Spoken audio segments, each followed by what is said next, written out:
So last class we were discussing about what is an AR and what are all the applications of an AR and what kind of challenges will resides in an AR we have discussed. So with the working of a simple working principle of an AR, we have started the depth of an AR. One directly we are getting the information and it is transferred to the system, and finally it is going to augmented with the virtual object. Finally you can see the outputted augmented objects. So coming to the AR application, it consists of 6 major components. One is augmented reality applications.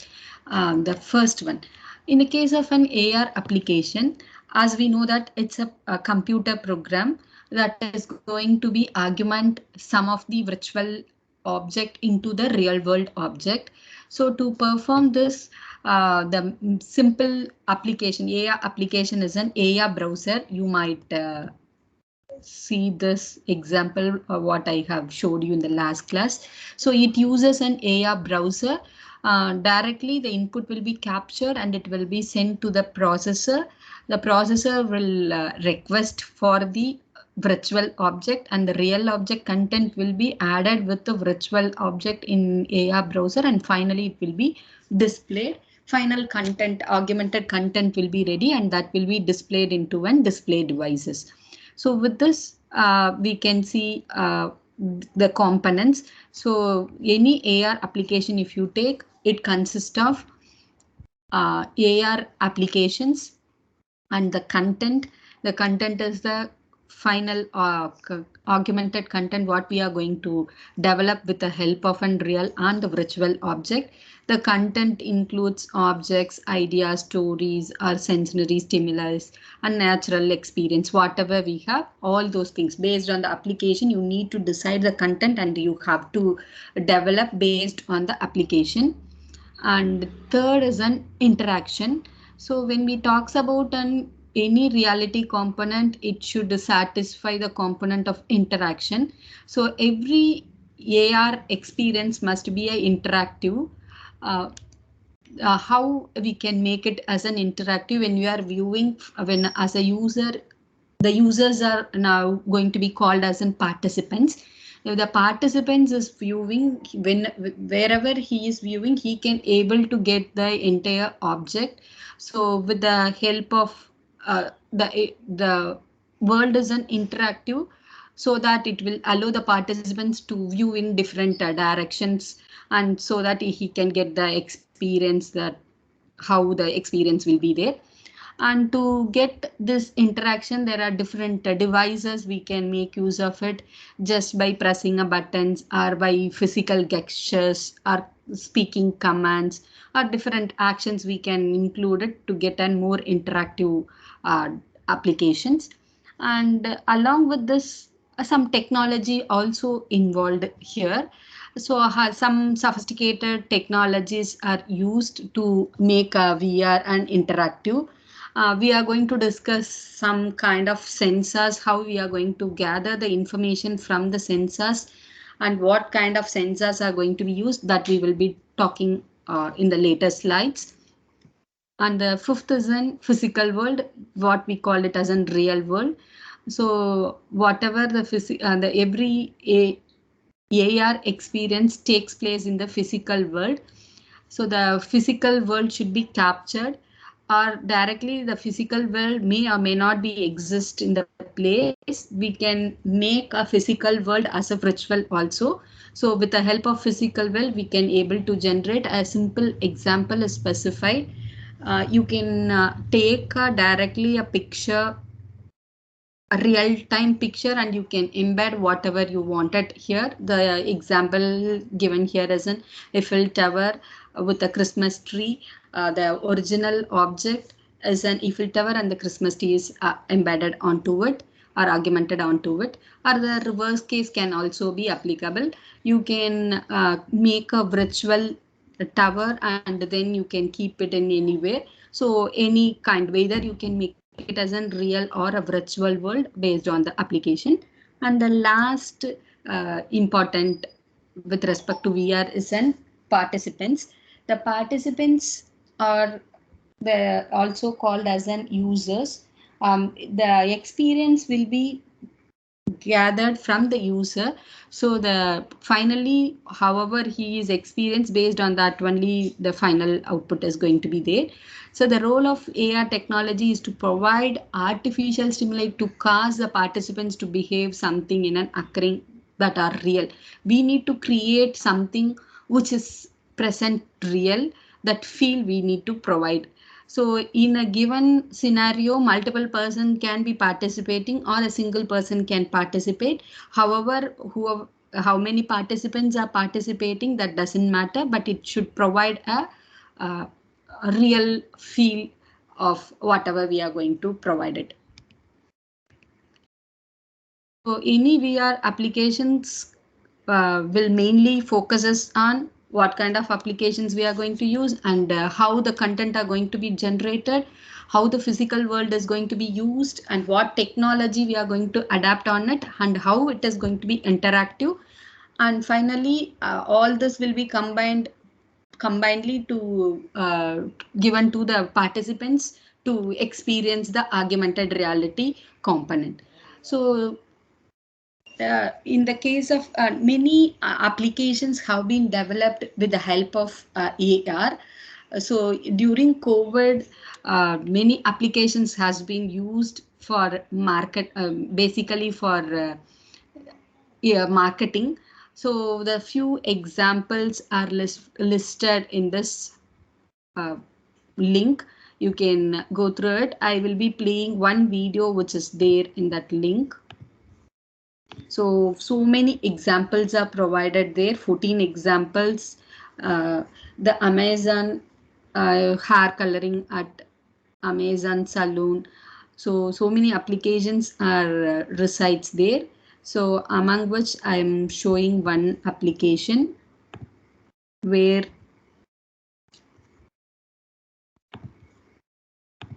this the person is purchasing some Adidas shoe in online. Suppose he wanted to see how it fits, he can make use of this app and he can find out how it fits for him without wearing it. With the augmented technology, he can able to do this. And this was developed in 2019 itself, before COVID. And some application, whatever I have showed, that those applications are used during the period of COVID to make their sales productivity. They have used this technology. So AR try-on technology, you can try virtually and you can feel how it looks for you, and then you can purchase on it. We have discussed this last class, the components. It needs a special hardware and a softwares to perform an AR. And finally, server will be used to generate or save the objects. So we will be discussing more content here. There are three different main components are used. One is a sensor, processor, display. Along with it, these are all the three components, and also input devices will be acting there to get a more experience. So some input devices such as by pressing or keyboard or some activators are used to get the feel of AR. So we will be discussing all these four components. First component is a sensor. The sensor is used to determine the state of a physical world where the application is deployed. So with the help of the sensor, a person can respond correctly to the real world, and augmented application must have information about the real world in real time.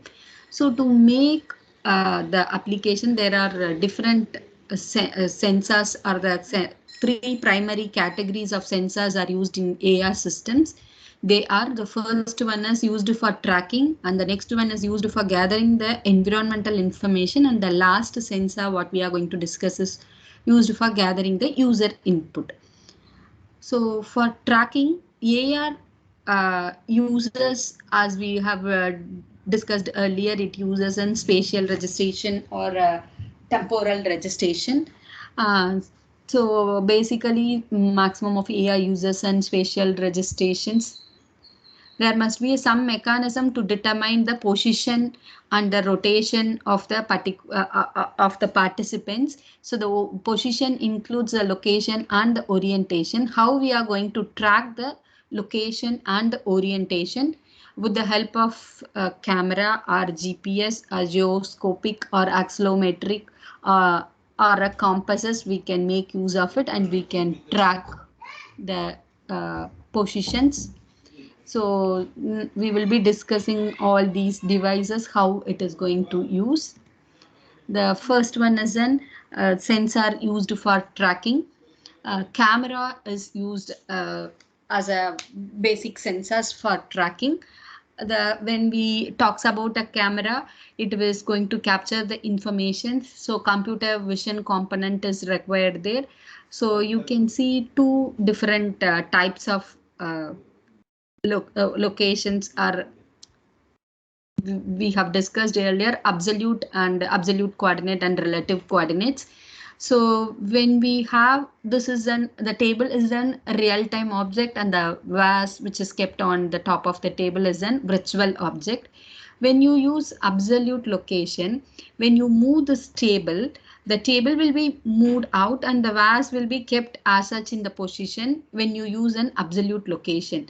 This may causes the feel that it is not a real object. To make it a real component, when this table is moved, the vase should move along the table. So what can we do for this? We can go for a relative location. The relative location is determined with respect to the location and orientation of some other object. So the vase will be oriented, the orientation and the location of this is computed with respect to the table. When table is moved, automatically this is also moved, so that you will get a feel of the real component are embedded into the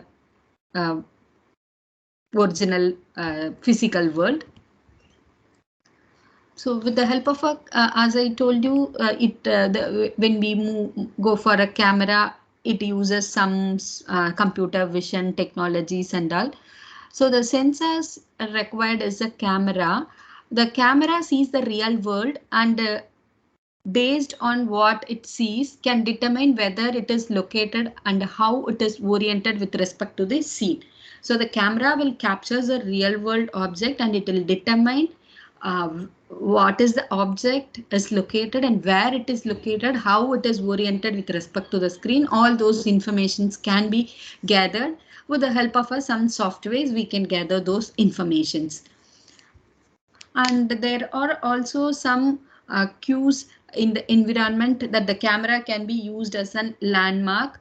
Those landmarks will be used to determine the location and the orientation with respect to those landmarks. Those landmarks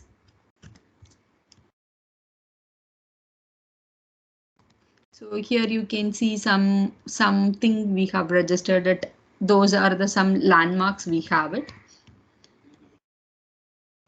So many AI application utilizes this landmarks that are placed artificially into the environment that the image that the application can easily recognize. With the help of those landmark, it can easily recognize those things. So the images which is used as a landmarks are called as an fiducial markers, are sometimes called as an fiducial symbols. So we will be talking about how those fiducial markers can be used. When the system sees the markers, it can determine whether the camera is with respect to the symbol and how it is oriented with the symbol. So it is easy to understand, analyze or track the location and the orientation. And the two important things the fiducial markers are going to convey to an AI system is to determine what computer graphics object to be displayed and what point of view should be displayed. Two important things. What is the object it need to be displayed, and what is the view it is going to be displayed. With the help of these two things, we can able to the application can easily get this information, and it can process based on this. The fiducial markers are a physical entity that are placed in the screen. Some markers, you can have one or more than one markers. More markers can be kept on the screen at any place at any time. So each and every marker will respond to different informations. The markers can be either a static or it can be a dynamic, or you can call it as a mobile. So we are going to discuss 5 different cases how these markers can be used. The first 3 cases talks about an static markers, and the other 2 cases talks about an dynamic or mobile markers. The first case is in case 1. The encode information in the fiducial markers are made it as an URL link, and that is going to be displayed. So the previous example, we can take this example as such. So whenever you wanted to create an virtual object, request will be sent, and the virtual object will be appended or argumented onto the real content. So we can able to create URLs of an object to be displayed, and the object should not require to be loaded onto the AR system. Whenever it is required, it can be fetched from the server. That is the case 1. So you can see an example here. The server is there. All the components are URLs are added here. Whenever it is required, it can be fetched. Case 2, embed more information into the marker. People has used QR codes. So you can see the QR codes are used as a marker. As I told you, you can have more than one markers also. Different markers can be kept in the same place, or it can be kept scatteredly in different place, including the background. You can keep the markers. That is the case 2. The QR code represents a great deal of information, are easy to recognize as a markers, and are asymmetric in nature.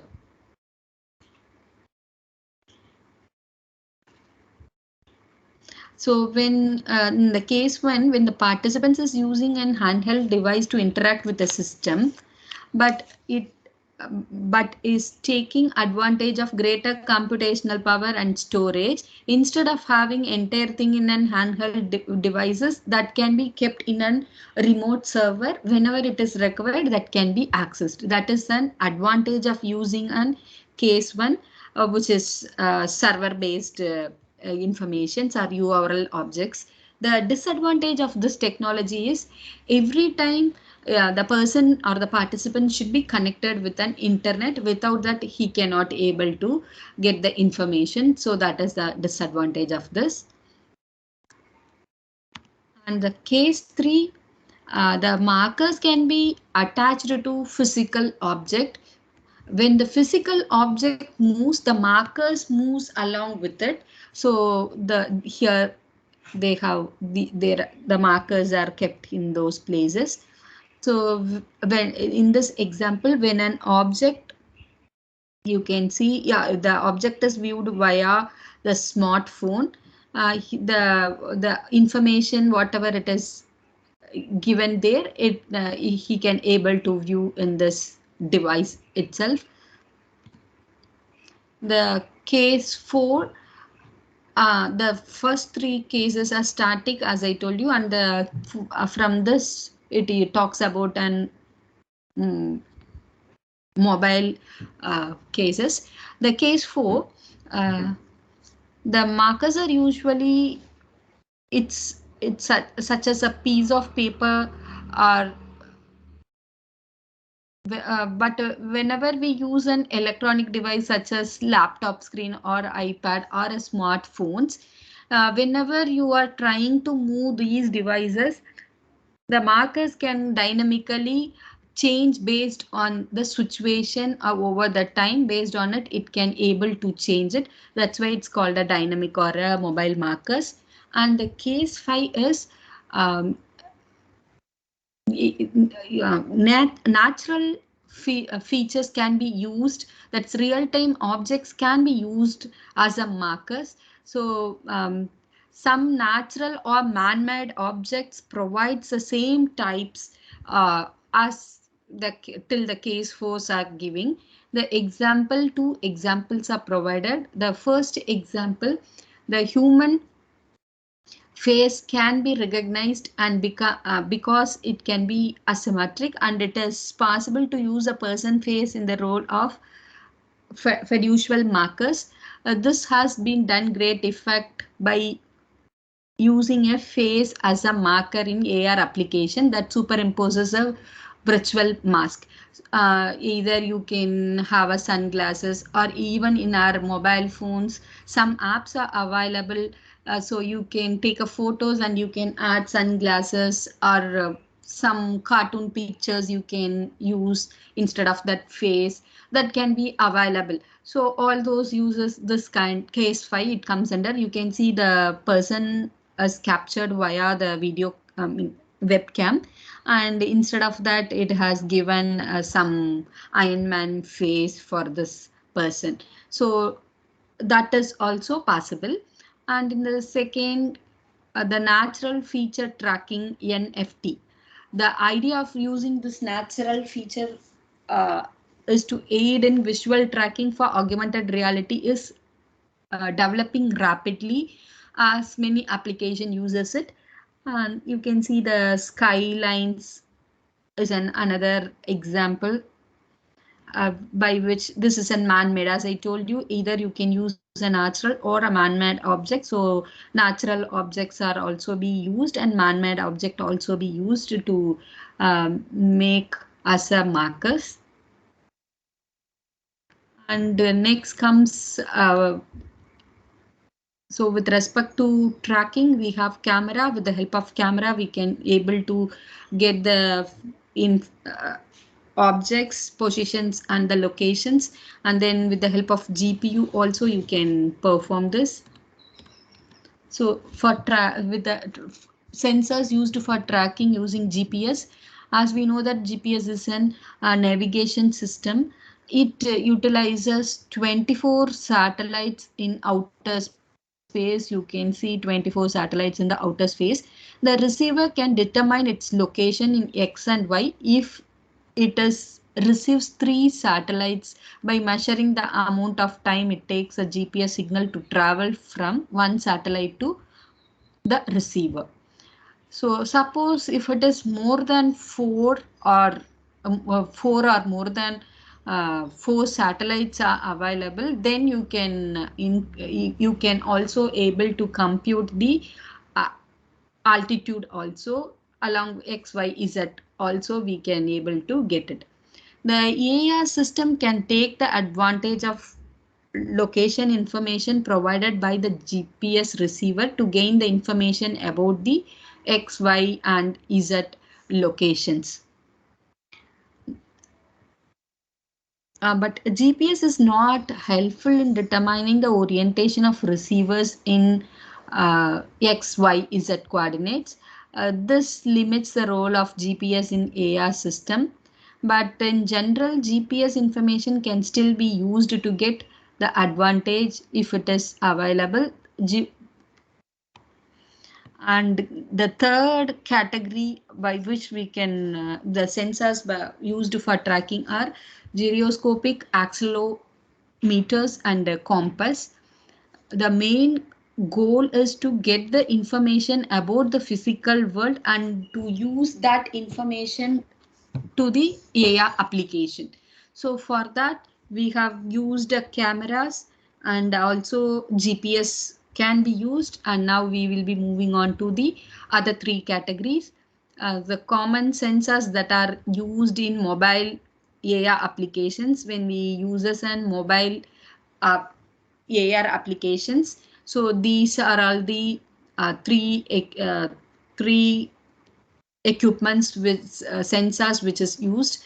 Gyroscopics, which reports the value related to the orientation. The orientation in the sense it provides the information about X, Y and Z orientation, but it doesn't provide the location informations. Accelerometer, from the name itself, you can easily say that it is going to provide the acceleration information used to determine the direction something is moving and changing in the moment, and doesn't depends on the presence of GPS signal. And compass, it will give you a direction. It's an electronic compass. It will provide you the direction of whether it's north, south or east or west or anywhere in between. So with the help of this, we can able to track the informations of the physical world. And the second is one kind of sensors are used for tracking. Under this, we have three categories, three different sensors can be used. One is for a camera, and other is GPS. The other are useful for the mobile AR applications. And the second category is in sensors for gathering environmental informations. So the environmental informations can be gathered with the help of sensors. And as we have discussed some of the sensors, some more sensors are also available. The examples are temperature sensor, humidity sensors, other atmospheric informations can be computed with the help of the respective sensors. So those sensors are used to gather the information, and they are useful. They will provide the information about the real world at particular time, and that will be useful for the AR applications. So some other sensors which uses an environmental conditions such as pH value, voltage and radio frequency informations can be obtained by using a chemical sensors. Example of that sensors is provided here. And coming to the types of sensors, there are two different types of sensors. One is an active sensor, other one is an passive sensors. Uh, Before talking the sensor with respect to AR applications, let me talk about general definitions of a sensor type, and then I will be moving on to the AR content. When it is an passive sensors, the sensors measures reflected sunlight emitted by the sun. When a sun shines, some of the measures will be taken with the help of the sunlight. For example, energy and all will be extracted. That is a passive sensor. Whereas in the case of an active sensor, it has its own light source and actively send us pulses and measures some feedback, uh, not feedbacks, measures the backscatter reflected to the sensors. So the example for an active category is radar and lidar. Always they will be active and they will send something and it will give the impulse measures to the device whichever it is connected. But in the case of passive sensor, when sunlight, when sun emits some radiations, then only it will uh, measures the energy and will sense it. Now coming to the AR content, the first one, tracker. The sensors used for trackers and sensors used for gathering some environmental informations comes under a passive category, and we are moving on to the active category, which is the sensors for gathering user inputs. So the sensors which gathers the user input. The user input can be either by pressing a button or touch screen or keyboard or any other typical user interface devices. From that, if it is capturing some input and then it is passing to it, then those kinds comes under the sensors for user inputs. So the example shows that this is an virtual object. A person is trying to press something on the tablet in the virtual object to get some informations. Camera can also be used as a sensors to gather user input if gesture recognition system is provided. So based on the gesture, it will act upon the gesture informations. For that, the camera can be used as a sensor to capture the gesture gesture symbols. So a simple example which says there are different objects are there. When you touch a particular color, the object color will be changing. This is the physical object, and this is the virtual object which is embedded on top of the physical object. When a person is touching a pink color, the object color will be changing, and when he or she touches the yellow color, the object color will be yellow. With the help of camera, it can be captured and then it can be provides the output based on that. Second is then processor, second component. The first component we have completed the sensors, and then we are moving on to the second important component, processor. The processor is an heart of any AR system, because all the things are going to be processed, the virtual content and the physical object, everything will be processed with the help of the processor only. So it's very, very important for any AR systems. The coordinates and analyze the sensor inputs and stores and retrieves the data and carry out the task of AR application program and generate the appropriate signal to the display as the job of a processor. So when we talk about an processor, what are all the requirements a processor should have? What kind of processors we can have? The computing system can be either a simple handheld devices, um, for example, smartphones and tablets, desktop computers, workstation can be used for this purposes. And coming to the requirement part, the computational should be very faster, so that it should provide the faster output in the system. When a person presses or changes its orientation, it should be reflected in a faster way. So to make this execute in a faster way, the processor computation should be very, very high, and it should able to cope up with the changes in the physical environment which is provided. And also there should not be any delay.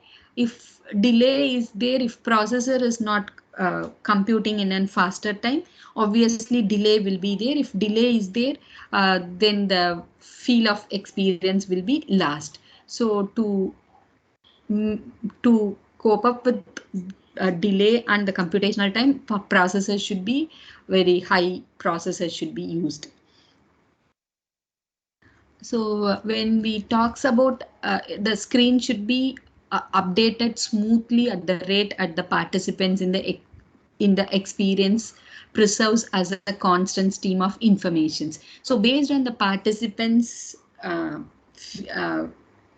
action, it has to be updated smoothly on the screen. There should not be any delay or anything should not happen. It should be very properly or smoothly, it should be updated. To make this, generally when we talks about any videos and all, it takes 24 frames per second to have a smooth smooth updations or to view it in a smoother way, it should have. If suppose it's less than 24, then there will not be a continuous sequence. It looks like an image. To avoid that, the frame rate should be kept properly. And in the case of an VR applications, at least 15 frames per second should be considered to have a good continuity in the video. And third is an display devices. Third important component is an display devices. Device is the display device is a component that causes an appropriate signal to the participants. So it will be providing the display after processing it. It will provide a display on the display devices by which the participants can view. There are different kinds of displays based on the sense. One is a visual display, audio display, and olfactory display, gesture display, and haptic display for each and every sense: vision, hear, smell, and taste, and for touching. So the example for any visual display is an computer monitor, audio display, headphones, and loudspeakers are examples for audio displays. And the second category, or the other way we can categorize the display devices, is based on the participants, in what way, whether he is attached with it or not. Based on that, it is categorized. One is a computer monitor, is not connected directly to the participants, but whereas when we talks about an head mounted display, obviously the person should wear either a head mounted displays, or it can be glasses or a helmet uh, to get the feel. And some smartphones and tablets provides a visual display that is held in the hand. So either it can be the participants can be not connected with the uh, display devices directly, or it can be either mounted, head mounted, or handheld devices can be used. So already we have discussed some of these devices in the previous section itself.